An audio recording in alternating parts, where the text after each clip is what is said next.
नमस्कार साथियों, कैसे हैं आप सभी। आशा करता हूँ आप बहुत अच्छे होंगे। तो दिल्ली पुलिस कांस्टेबल का 23 नवंबर का फर्स्ट शिफ्ट का पेपर देख लेते हैं। जीके रीजनिंग मैथ कैसे आए हैं। मैं सभी बच्चों से कहता हूं कि बच्चों, अगर आपको कोई भी क्वेश्चन कहीं से भी मिले तो प्लीज़ आप हमें सेंड जरूर करिएगा। कुछ बच्चे पुराने क्वेश्चन भी सेंड कर रहे हैं, पर कोई बात नहीं है, क्योंकि पुराने क्वेश्चन भी तो एग्जाम में पूछे ही गए हैं।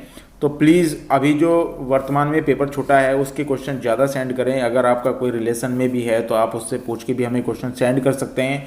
मैंने आपसे कहा था, अगर आप इस तरीके से सेंड नहीं कर पाते तो आप एक कागज़ और पेंसिल पे लिखकर हमें सेंड कर सकते हैं। हम वहाँ से संबंधित क्वेश्चन लेकर आ जाएंगे, क्योंकि बहुत सारे बच्चों को इससे बेनिफिट हो रहा है और वो अच्छा स्कोर कर रहे हैं। जो मेरी पिछली वीडियो देख रहे हैं उनको पता होगा कि कितने क्वेश्चन मेरी पिछली वीडियो से मिले हैं, और बहुत सारे बच्चों को बेनिफिट मिला है इससे, और आपको भी मिलेगा। अगर आपका आने वाली शिफ्ट में पेपर है तो प्लीज़ इस वीडियो को जरूर देख कर जाइए। सेकंड शिफ्ट वालों के लिए बहुत ही ज़्यादा हेल्पफुल रहने वाली है ये वीडियो। और गाइस, जो मैथमेटिक्स और रीजनिंग मैं बताता हूँ प्लीज़ उस पर तो ज़्यादा गौर करिएगा, क्योंकि वहाँ से ही क्वेश्चन बन पा रहे हैं आपके। तो चलिए शुरू करते हैं। तो गाइज, अगर आप हमें क्वेश्चन भेजना चाहते हैं तो टेलीग्राम ग्रुप पे आप ऐड हो जाइएगा, और टेलीग्राम ग्रुप पे आपको जनरल नॉलेज के भी क्वेश्चन वहाँ पे मिलते रहते हैं। और एसएससी जीडी की यदि आप तैयारी कर रहे हैं तो प्लीज़ टेलीग्राम ग्रुप को जरूर ज्वाइन कर लें, क्योंकि हम एसएससी जीडी के लिए बहुत ही अच्छे कोर्स के साथ आने वाले हैं अभी। तो यहाँ पे पहला क्वेश्चन देखिए, बिरजू महाराज का संबंध किससे है। ये क्वेश्चन आया था, और ये कथक से संबंधित है। ये क्वेश्चन पहली शिफ्ट में भी आया था, कल वाली शिफ्ट में, और आज की शिफ्ट में भी देखने को मिला है। एक क्वेश्चन गाइज ये आया था, 2007 में गणतंत्र दिवस की परेड में मुख्य अतिथि कौन थे। तो इससे रिलेटेड जितने भी क्वेश्चन हैं आपको जाके गूगल पे सर्च करना है, और इससे रिलेटेड जितने भी क्वेश्चन आपके बन सकते हैं तो वो जाकर आपको देख लेना है, क्योंकि आपकी शिफ्ट में यहाँ से एक क्वेश्चन जरूर पूछा जाना है। तो रूस के राष्ट्रपति आए थे यहाँ पे व्लादिमीर पुतिन, जो थे 2007 में। मोस्ट इंपॉर्टेंट है, क्योंकि आपको पता होगा अभी यूक्रेन और आपका रूस युद्ध चल रहा है, उसके जरिए से यहाँ पे सवाल पूछा जा सकता है। तो वहाँ पे भी आपको अपनी पकड़ रखनी है। नेक्स्ट क्वेश्चन है बच्चों, देखिए, बारदोली सत्याग्रह कब हुआ था। मैंने आपको हर बार बताया था सत्याग्रह आ रहे हैं, महात्मा गांधी से संबंधित और भी सारे क्वेश्चन पूछे जा रहे हैं। तो बारदोली सत्याग्रह आपको पता होगा 12 जून 1928 ईस्वी में हुआ था बारदोली सत्याग्रह। चंपारण आंदोलन भी मैंने आपको बताया था कि कब हुआ था। और सारी ही चीज़ें मैं आपको बता के चलता हूं, जिससे कि आपको आने वाले पेपर में दिक्कत ना हो। नेक्स्ट क्वेश्चन आया था बच्चों, देखिए, यामिनी कृष्णमूर्ति, यामिनी जो स्कूल ऑफ डांस एकेडमी है वो कब खोली गई थी। तो 2016 में इसका आयोजन किया गया था, खोला गया था, इसको उद्घाटन किया गया था। चलिए बच्चों, नेक्स्ट क्वेश्चन चलते हैं। देखिए, नेक्स्ट क्वेश्चन है, निम्नलिखित में से कौन शहनाई वादक हैं इनमें से। तो आपका शहनाई वादक उस्ताद बिस्मिल्लाह खां, ऑलरेडी पहले भी ये क्वेश्चन पूछा गया है। नेक्स्ट क्वेश्चन बच्चों देखिए, गोवा से फिर चर्च गोवा में चर्च नहीं है, कौन सा चर्च नहीं है। ये क्वेश्चन आया था। मैंने जब भी क्वेश्चन आपको बनाए हैं आपको बताया है, गोवा से बहुत ज़्यादा क्वेश्चन पूछे जा रहे हैं, और हर बार गोवा से क्वेश्चन पूछे गए हैं। अगर आपने मेरी पहली वीडियो देखी है या लगातार आप मेरी वीडियो देख रहे हैं तो मैंने आपको समझाया था कि गोवा के जितने भी प्रसिद्ध चीज़ें हैं वो आपको याद कर लेनी है। अगर आपने याद की होंगी तो ये क्वेश्चन आपका जरूर सही हुआ होगा। तो गोवा में कई चर्च हैं बच्चों, ये बस सारे चर्च हैं, तो आप इसको देख लीजिएगा। पीडीएफ मैं आपको सेंड कर दूंगा, आपको पीडीएफ मिल जाएगी हमारे टेलीग्राम ग्रुप पर। मैं पीडीएफ सारी ही पिन कर रखी है, ऊपर सबसे ऊपर आपको पिन में मिल जाएगी, जाकर देख लीजिएगा। नेक्स्ट क्वेश्चन है बच्चों, देखिए, बारदोली किसान आंदोलन कब हुआ था। ये आपको बताइए 1928 ईस्वी में ये हुआ था। नेक्स्ट क्वेश्चन बता रहे हैं हम। नेक्स्ट क्वेश्चन है, 1864 में कौन से समाज की स्थापना हुई थी। 1864 में आपको पता होगा वेद समाज की स्थापना हुई थी। जब समाज पूछे गए थे, मैंने बताया था आर्य समाज जब पूछा गया था, तो मैंने आपको बताया था कि जितने भी समाज है एक बार जाकर देख लीजिएगा। यहाँ से क्वेश्चन आपके एग्जाम में बनने ही बनने हैं, कोई नहीं रोक सकता। नेक्स्ट क्वेश्चन है बच्चों, देखिए, एन एरिया आपका डॉकनेस नामक पुस्तक के लेखक कौन है। तो आपका वीएस न्यायपाल ये पुस्तक के लेखक हैं। चलिए नेक्स्ट क्वेश्चन देख लेते हैं बच्चों। नेक्स्ट क्वेश्चन है, मेरा जीवन एक सचित्र आत्मकथा पुस्तक के लेखक कौन है। तो एपीजे अब्दुल कलाम है। तो अब्दुल कलाम की जीवन कथा आपको बता दूं मैं, यहाँ से क्वेश्चन जरूर पूछे जाएंगे। एपीजे अब्दुल कलाम से संबंधित जितने भी क्वेश्चन बन सकते हैं उनको आप एक बार जरूर देख लें, जिससे कि आपके एग्जाम में अगर ये क्वेश्चन आए तो आप उनको सही तरीके से कर पाएँ। नेक्स्ट क्वेश्चन है, आईसीसी पुरुष T20 वर्ल्ड कप विश्व कप हुआ 2024 की मेजबानी कौन सा देश करेगा। तो संयुक्त राज्य अमेरिका और वेस्ट इंडीज ये यहाँ पे इसकी मेजबानी होगी। तो इससे रिलेटेड जितने भी क्वेश्चन बन सकते हैं वो भी आपको देख लेने हैं बच्चों। नेक्स्ट क्वेश्चन पे चलते हैं। देखिए, पालघाट मणि अय्यर किससे संबंधित है। तो आपका मुर्तगम से है। ये भी मैंने आपको बताया था कि अगर ऐसे क्वेश्चन आपके पूछे जा रहे हैं तो लगातार इस शिफ्ट में तो हर में आपको ये क्वेश्चन मिलने वाला है। पौधों की कोशिका को कौन सा हार्मोन बढ़ाता है? मैंने आपको बताया था पादप जगत से भी आपके क्वेश्चन आ रहे हैं, अगर आपने देखा होगा तो ये क्वेश्चन सही होगा। तो ऑक्सीन वृद्धि हार्मोन जो होता है उससे संबंधित होता है। ये 2011 की जनगणना के कितने चरणों में हुई है? 2011 की जो जनगणना है, जनगणना से हमेशा क्वेश्चन आते हैं, तो ये 2 चरणों में हुई थी। मैंने आपको बताया था 2011 की जनगणना से जितने भी क्वेश्चन आपको बन सकते हैं, तो प्लीज़ 2011 की जनगणना जाकर सर्च मारिए गूगल पे और उसमें जाके पढ़ना शुरू कर दीजिएगा। चलिए नेक्स्ट क्वेश्चन देखते हैं। अनुसूचित जाति जो है जनजाति के लिए कौन सा अनुच्छेद जो है? तो अनुच्छेद 366-24 जो है, ये 366-25 ये दोनों ही हैं, और आपसे खाली 366 पूछा गया था। चलिए गाइस नेक्स्ट क्वेश्चन देख लेते हैं। देखिए नेक्स्ट क्वेश्चन है, स्वपोषी कौन होते हैं? मोस्ट इंपॉर्टेंट है। स्वपोषी वे जीव होते हैं जो अपना भोजन स्वयं बना सकते हैं, उन्हें स्वपोषी कहा जाता है। मैंने आपको पहले ही सचेत कर दिया था कि आपको साइंस के क्वेश्चन आपको इसमें देखने को मिलेंगे, और वो आपको मिल रहे हैं। जो बच्चे लगातार मुझे फॉलो कर रहे हैं उनको पता होगा कि कैसे क्वेश्चन आने वाले हैं। मैं एक दिन पहले ही, अगर आपका कल पेपर है तो इससे एक दिन पहले ही, एक शिफ्ट पहले ही बता देता हूं कि आपके सवाल किस तरीके के बन पाएंगे वहाँ पे। तो आपके यहाँ पे कुछ सवाल वहाँ पे मिल जाते हैं। चलिए नेक्स्ट क्वेश्चन देख लेते हैं। देखिए ज्वालामुखी में सबसे तेज क्या होता है? तो ज्वालामुखी में सबसे तेज आपको पता होगा विस्फोट होता है। बहुत सारे बच्चों ने ये गलत भी किया है क्योंकि इसमें बहुत सारी चीज़ें और भी थी 4 ऑप्शन में, तो देख लीजिएगा आप। नेक्स्ट क्वेश्चन है, गुरु नानक जयंती जो है हिंदी कैलेंडर के अनुसार कब मनाई जाती है? तो सही आंसर होगा कार्तिक मास, यानी कि कार्तिक महीने में मनाई जाती है। जब से एग्जाम खुला है आपको पता होगा हर शिफ्ट में ऐसा क्वेश्चन पूछा जा रहा है एक, तो प्लीज़ एक बार इनको भी चेक कर लीजिएगा आप। चलिए नेक्स्ट क्वेश्चन देखते हैं। देखिए नेक्स्ट क्वेश्चन है, 17वीं शताब्दी में भारत आने वाले विदेश यात्री कौन थे?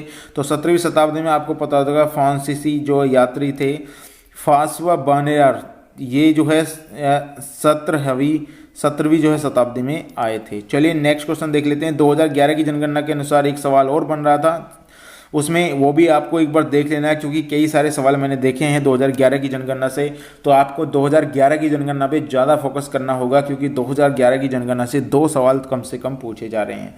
चलिए नेक्स्ट क्वेश्चन, 2021 में आयोजित टोक्यो ओलंपिक 2020 में निम्नलिखित में से कौन सा खेल नहीं खेला गया था? तो मल्लखंब क्रिकेट जो है नहीं खेला गया था। नेक्स्ट क्वेश्चन है बच्चों, देखिए समस्थानिक की परिभाषा क्या है? समस्थानिक क्या होते हैं? वे तत्व के परमाणु जिनके परमाणु संख्या समान होती हैं लेकिन द्रव्यमान संख्या अलग अलग होती है, वो समस्थानिक कहलाते हैं। मैंने आपको पहले ही सचेत किया था कि साइंस से क्वेश्चन आपकी बार आपके ज़्यादा पूछे जा रहे हैं, तो देख लीजिएगा आप। चलिए नेक्स्ट क्वेश्चन देख लेते हैं। नेक्स्ट क्वेश्चन है, बाहर के आयात जो है आयत को कम करें, यानी बाहर का जो आयात है उसे कम करें, उसे क्या बोलते हैं? आत्मनिर्भर बोलते हैं। आत्मनिर्भर यानी कि जो हम बाहर के आयात को यानी एक तो होता है निर्यात, जो हम निर्यात का मतलब होता है भेजते हैं, जो हम किसी चीज़ को बेचते हैं। आयात होता है जब हम किसी चीज़ का भोग करते हैं या हम उसको लेते हैं, तो उसे आत्मनिर्भर करते हैं जब आयात कम होता है। चलिए नेक्स्ट क्वेश्चन चलते हैं। देखिए नेक्स्ट क्वेश्चन 2021 का जो है खला डाडिया जो है यूनिवर्सिटी गेम्स का जो है शीर्ष स्थान पर कौन सा रहा था? ये पूछा गया था। जैन यूनिवर्सिटी जो रही थी शीर्ष स्थान पर। नेक्स्ट क्वेश्चन पूछा गया था, जो है स्फूर्ति योजना कब चालू की गई थी? तो स्फूर्ति योजना 2005 में चालू की गई थी। मैंने आपको पहले भी बताया, अब भी बता रहा हूँ, योजनाओं से संबंधित क्वेश्चन आ रहे हैं। हर शिफ्ट में आपका एक सवाल योजना से संबंधित खुलना है, तो प्लीज़ एक बार आप जाके उनको देख लीजिएगा। चलिए नेक्स्ट क्वेश्चन है, आर्यभट्ट किस शासक के शासनकाल में थे? आर्यभट्ट आपके गुप्त राजा चंद्रगुप्त द्वितीय के में थे, और मैंने आपसे ये भी बताया था चंद्रगुप्त द्वितीय से सवाल आने ही आने हैं, आपको खुद ही देख लीजिएगा आप। नेक्स्ट क्वेश्चन है, भारत में किसान आंदोलन कब प्रारंभ हुआ था? तो आंदोलन 1937 में प्रारंभ हुआ था। इसके जनक स्वामी सहजानंद जो थे, आपको ये याद रख लेना है बच्चों। चलिए नेक्स्ट क्वेश्चन पे हम चलते हैं। देखिए नेक्स्ट क्वेश्चन है आपका, वर्ष 1864 में किस समाज की स्थापना हुई थी? तो वेद समाज जो है केशव चंद्र सेन और श्री धरतुल्य जिन्होंने नायडू ने इनकी स्थापना की थी। ये मैंने ऑलरेडी आपको पहले भी बता दिया था, थोड़ा इसमें थोड़ा और मुझे बताना था। नेक्स्ट क्वेश्चन है, T20 वर्ल्ड कप 2024 कहाँ पर आयोजित होगा? तो T20 वर्ल्ड कप संयुक्त राज्य अमेरिका वेस्ट इंडीज में होगा। यहाँ शेरशाह सूरी मार्ग किसको जोड़ता है ये बताना है। तो हावड़ा के पश्चिम में स्थित बांग्लादेश और आपका चटगांव होता से शुरू होकर लाहौर से गुजरता हुआ अफगानिस्तान को जो है काबुल तक जोड़ता है ये वाला मार्ग। तो ये शेरशाह सूरी मार्ग पूछा था। चलिए नेक्स्ट क्वेश्चन पे चलते हैं। नेक्स्ट क्वेश्चन आपका अनुसूचित जनजाति से संबंधित है, मैंने आपको बता दिया था 338 ये वाला अनुच्छेद। और यहाँ पे ये क्वेश्चन पूछा गया था रीजनिंग का, इसमें आपको बेमेल बताना था, बेमेल बताना है। तो बेमेल में आप देखता हूँ यहाँ पे, अगर मैं इसको देखता हूँ यहाँ से, इसमें 6 हो गया और 6 में यहाँ पे 5 की गुना कर दूँ। यदि मैं इसका अंतर देखता हूँ, यहाँ पे मैं इसका अंतर देखता हूँ 8 4 12 5 की गुना कर देता हूँ। और यहाँ पे मैं इसका अंतर देखता हूँ 3 5 की गुना कर देता हूँ। यहाँ पे मैं इसका अंतर देखता हूँ तो यहाँ पे 6 7 6 13 7 हो जाएगा। और यहाँ से यानी कि 1 19, तो ये आपका बेमेल है, ये गलत हो जाएगा, ये वाला आंसर आपका सही हो जाएगा। जिन बच्चों को इसमें प्रॉब्लम है एक बार जाकर अपनी बुक से क्वेश्चन लगा लीजिएगा। एक क्वेश्चन पूछा गया था यहाँ पे इस तरीके से, तो इसमें अगर मैं आपको बताऊँ यहाँ से 625 5 625 मुझे पता लगता है 25 का वर्ग है। अगर मैं इसको यहाँ से 5 से डिवाइड कर देता हूँ तो 125 आ जाता है। और 125 ये कितना है, 5 की क्यूब है। चलिए नेक्स्ट देखता हूँ, अगर मैं इसको भी 5 से डिवाइड करता हूँ, 5 पंजे 25 और 12 पंजे 60, ये किसकी क्यूब है बच्चों, ये 8 की क्यूब है। तो सवाल निकल गया है। 5 से डिवाइड करेंगे तो आपका इसका आ जाएगा, इसका करेंगे आपका आंसर आपका 10 आ जाएगा। जिन बच्चों को दिक्कत है तो प्लीज़ एक बार जरूर ऐसे सवालों को निकाल लीजिएगा, क्योंकि ऐसे ही सवाल आपके एग्जाम में पूछे जा रहे हैं। एक सवाल आया था, एक निश्चित कूट भाषा में पी हैज क्यों का अर्थ जो है पी क्यों की पत्नी है, और इस तरीके से सवाल पूछा गया था। मैं डायरेक्टली आपको उसको करना बता रहा हूँ, कैसे करना है आपको। यहाँ पे देखना है आपको, इसमें पूछा है सी का एल से क्या संबंध है। तो प्लस का मतलब क्या है, हमेशा तीर इधर को लगाना है आपको। प्लस का मतलब क्या है, अगर प्लस का मतलब मैं यहाँ पे देखूँ कहाँ पे, ये है प्लस, ये प्लस। तो प्लस का अर्थ है पी जो है क्यू का पिता है। यहाँ पे पिता कर दीजिएगा, यहाँ पे पिता, ये इसका पिता हो गया। और हैज़ का मतलब क्या है, हैज़ का मतलब इसकी पत्नी हो गई, ये आ गया पत्नी, यहाँ पे पत्नी लिख लीजिए। उसके बाद फिर प्लस का मतलब पिता होगा, ज़्यादा आपको टाइम नहीं लगाना है। और इसका मतलब क्या है, पत्नी, यहाँ पे पत्नी, क्योंकि हमें एक बार देख लिया। अब मैं इसे सोल्व करता हूँ। यहाँ से ये है एल का पिता, एल का ये पिता है, पिता की पत्नी क्या होती है, माता होती है। और माता का पिता क्या होता है, नाना होता है। और नाना की पत्नी क्या होता है, नानी होती है। तो सही आंसर आपका नानी आ जाएगा। जिन बच्चों ने इसका नानी आंसर लगाया है वो सही है। बहुत ही सिंपल क्वेश्चन है, अगर आप इसको करना जानते हैं तो आप बहुत अच्छे से इस सवाल को कर पाएंगे। चलिए नेक्स्ट क्वेश्चन देखते हैं। देखिए पेपर कटिंग आ रही थी यहाँ पे, इस पेपर को इस तरीके से यहाँ से जो है काट कर दिया गया है, उसको इस तरीके से मोड़ दिया है यहाँ से। अब उसको यहाँ से 20 से यहाँ से मोड़ दिया है। अब वो कैसा खुलेगा ये आपको बताना है। लेकिन इसमें यहाँ पे कुछ कट लगा रखा था, मैंने लगाया नहीं है। यहाँ पे कुछ कट वगैरह लगा दिया था। अगर मान लिया इसी तरीके से लगा देना, तो आपको इसको जैसे खोलना है, खोलते हैं उसको देख लीजिएगा किस तरीके से खुलेगा। क्योंकि यहाँ पे कट लगेगा तो कुछ थोड़ा सा यहाँ पे कट जाएगा, ये वाला पोर्शन कट जाएगा और ये भी कट जाएगा। चलिए बच्चों नेक्स्ट क्वेश्चन चलते हैं। नेक्स्ट क्वेश्चन ये वाला पूछा गया था, इसमें आपको बताना है कि 3 से 10 और 10 से 39। अगर मैं इसको ऐसे करता हूँ 10 से 39, तो मैं यहाँ पे अगर इस तरीके से करता हूँ इसको, 3 दूनी 2 से गुना करता हूँ तो 6 हो जाएगा। 6 में 4 की 4 जोड़ देता हूँ, 10 मुझे प्राप्त हो जाएगा। अगर मैं यहाँ पे 10 दूनी 20 10 30 करता हूँ, यहाँ पे 3 की गुना करता हूँ तो 30 में प्लस 9 में यहाँ पे जोड़ता हूँ तो मुझे 39 मिल जाएगा। बहुत अच्छी पता चल गया इसका क्या आंसर आने वाला है। तो 39 में यहाँ मैं 4 की गुना कर देता हूँ तो 4 9 36, 4 3 12, 13 15, 4 9 36, हासिल लगे 3 और 4 3 12, 13 14 15, 156। और 156 में मैं क्या जोड़ूँ, यहाँ पे 2 का वर्ग, 3 का वर्ग, 4 का वर्ग, यहाँ पे 16 जोड़ देते हैं हम। तो 6 6 12 हो जाएगा। और आपका यहाँ पे 5 6 7 हो जाएगा। 172 जो है आना चाहिए आंसर। अब नेक्स्ट संख्या देख लेते हैं, ये मिलती है कि इसमें 5 की अगर मैं गुना करता हूँ, 5 दूनी 10 और 17 पंजे 85। और यहाँ पे 5 का वर्ग जोड़ देता हूँ 25, तो 5 और 2 7, 5 का वर्ग यहाँ पे 4, 2 का वर्ग, 3 का वर्ग, यहाँ पे 4 का, तो यहाँ पे 5 का वर्ग जुड़ना चाहिए, लेकिन ये 85 850 आ रहा है क्या, 5 दूनी 10 और 17 पंजे 85 86 हो जाएगा, 6 2 8 बिल्कुल सही आ रहा है। ऑप्शन नंबर आपका बिल्कुल सही हो जाएगा, 172 इसका सही आंसर है। जिन बच्चों को दिक्कत है एक बार निकाल लीजिएगा, मैं साथ के साथ आपको निकालता हूँ, थोड़ा सा एक बार आपको देख लेना है किस तरीके से। दो संख्याएं जो है 3 5 के अनुपात में है और इनका में से इतना है। अगर आपको पता होगा किसी भी संख्या का, अगर विषम संख्या है, यहाँ पे डायरेक्टली बता रहा हूँ, उनका में से 1 होगा हमेशा। अगर में से उनका 1 है, हमारा में से कितना है 1 है, और उनका में से 11 है, तो अपने से भाग दे देंगे 1, तो 11 में से आएगा। पूछा है संख्याओं का योग क्या है, तो 5 और 3 8, यहाँ पे करने के बाद 11 से आप गुना कर दीजिएगा, 88 आपका सही आंसर हो जाएगा। जिन बच्चों ने मेरी क्लास नहीं देखी जाकर देख लीजिएगा, आप चुटके बजाते ही ऐसे सवालों को काट देंगे। एक व्यक्ति ने 2 रुपये में 8 वस्तुएं खरीदी, 10% लाभ अर्जित करने के लिए उसे 120 वस्तुओं को किस मूल्य पर बेचा जाएगा।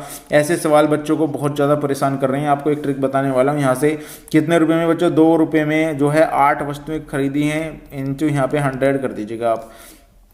उसके बाद पूछ रहा है कि 10% लाभ, तो यहाँ पे 110 कर दीजिएगा 100 में जोड़कर, और 120 वस्तुओं को कितने में बेचे। यहाँ पे बेचने का मतलब x लगा लीजिएगा आप, और कुछ नहीं करना है आपको। यहाँ से अगर मैं आपको इसे बताऊँ, यहाँ से अगर इसको आप निकालेंगे यहाँ से, तो निकाल लीजिएगा। तो यहाँ पे किस तरीके से निकालेंगे, 2 चौक 8 हो जाएगा, और ये हो जाएगा 25। यहाँ पे 25 इंटू कितना, ये बराबर कर देना, यहाँ पे बराबर, गुना नहीं करनी है, बराबर। ये 25 हो गया, यहाँ 25x कर दीजिएगा, और यहाँ पे बराबर आपका 110 इंटू 120 आपका यहाँ पे आ जाएगा। तो यहाँ से मुझे पता चलेगा 25 अट्ठे 200 हो जाएगा। 25 से यहाँ पे गुना कर लीजिएगा। इस तरीके से आपका यहाँ पे सवाल है ना, जो ये निकल के आ जाएगा। अगर आप यहाँ पे गुना करेंगे सही तरीके से तो इसमें कोई दिक्कत नहीं आएगी आपको। चलिए नेक्स्ट क्वेश्चन देखते हैं। एक बस 3 घंटे में 166 किलोमीटर की दूरी तय करती है, फिर वह 2 घंटे की दूरी को 134 किलोमीटर की दूरी के चाल से तय करती है। बस की औसत चाल बतानी है। औसत चाल बराबर क्या होती है बच्चों, पहले पूरी चाल कर लो यहाँ पे। यानी 3 घंटे में वो कितनी चल रही है, 166 चल रही है। फिर 2 घंटे में की बात करता हूँ तो मैं 134 चल रही है। तो पूरे 2 घंटे की चाल कितनी है, अगर औसत चाल को ऐसा पूरा कर देता हूँ मैं यहाँ पे, तो जो 2 चौक 8 और 13 दूनी 26 इतनी चल जाएगी। अगर मैं दोनों चालों को जोड़ लेता हूँ, 1 घंटे की चाल और 2 घंटे की चाल को, 8 6 14 6 6 12 और 1 13 2 3 और 1 4, तो यानी कि 434 हो गई बच्चों। और टोटल चाल हमारी कितनी है, 3 और 2 5 है। 5 से भाग दो, 5 अट्ठे 40, 5 अंक 30, 5 अट्ठे 40, 5 अंक 30 और 5 अट्ठे 40, तो 86.8 आपकी जो है चाल यहाँ पे आ जाएगी, अगर औसत चाल आपके एग्जाम में पूछी जाती है तो। नेक्स्ट क्वेश्चन है, ए किसी काम को 50 दिन में करता है, बी 90 दिन में करता है, ए 3 दिन कार्य छोड़ जाता है 3 दिन करने के बाद। तो हम इसका एलसीएम अगर मैं यहाँ लेता हूँ 50 और 90 का एलसीएम कितना आएगा बच्चों, बता सकता है कोई? 450 मेरे हिसाब से आना चाहिए। 9 पंजे 45, यहाँ पे 45 मैं यहाँ पे कर देता हूँ 450। अगर मैं यहाँ पे देखता हूँ 5 9 45, तो यहाँ पे 9 आ जाएगा और यहाँ पे 9 पंजे 45 आ जाएगा। 9 और 5 14। ए एक दिन में कितना काम कर रहा है, एक दिन 9 काम कर रहा है, तो 3 दिन में 9 3 27, यानी कि 27 काम जो है यहाँ पे ये कर लेगा। बाकी बचा काम कितना है, जो करता है बी करता है, और बी एक दिन में 5 काम करता है, उसको डिवाइड कर दीजिएगा आप, सही आंसर आपका निकल के आ जाएगा। ऑलरेडी पहले भी ये सवाल आ चुके हैं, मैंने बताए हैं। मूलधन 8000 रुपये, रेट 5% है, टी जो है आपका टाइम 4%, 4 वर्ष है, 4 वर्ष है, तो डायरेक्टली साधारण ब्याज आपको मैं बता देता हूँ। यहाँ पे साधारण ब्याज आपका लिख देगा 5 गुना 4 इंटू 100 कर दीजिएगा, साधारण ब्याज की वैल्यू आ जाएगी। मुझे नहीं लगता इन सवालों में आपको ज़्यादा टाइम लगाने की ज़रूरत है। और गाइस अभी मैं जो है आपको हाल ही में एक वीडियो लेकर आ रहा हूँ, जिसमें पिछले मैथ के जितने भी क्वेश्चन पूछे गए हैं वो सारे ही मैं आपको करवाऊँगा उसमें, और MS एक्सेल से जो भी क्वेश्चन आ रहे हैं वो भी उसमें मैं सारे ही आपको करवाने वाला हूँ। तो गाइस ये थी आज की हमारी वीडियो। अगर वीडियो पसंद आई तो प्लीज़ लाइक कर दीजिएगा। धन्यवाद।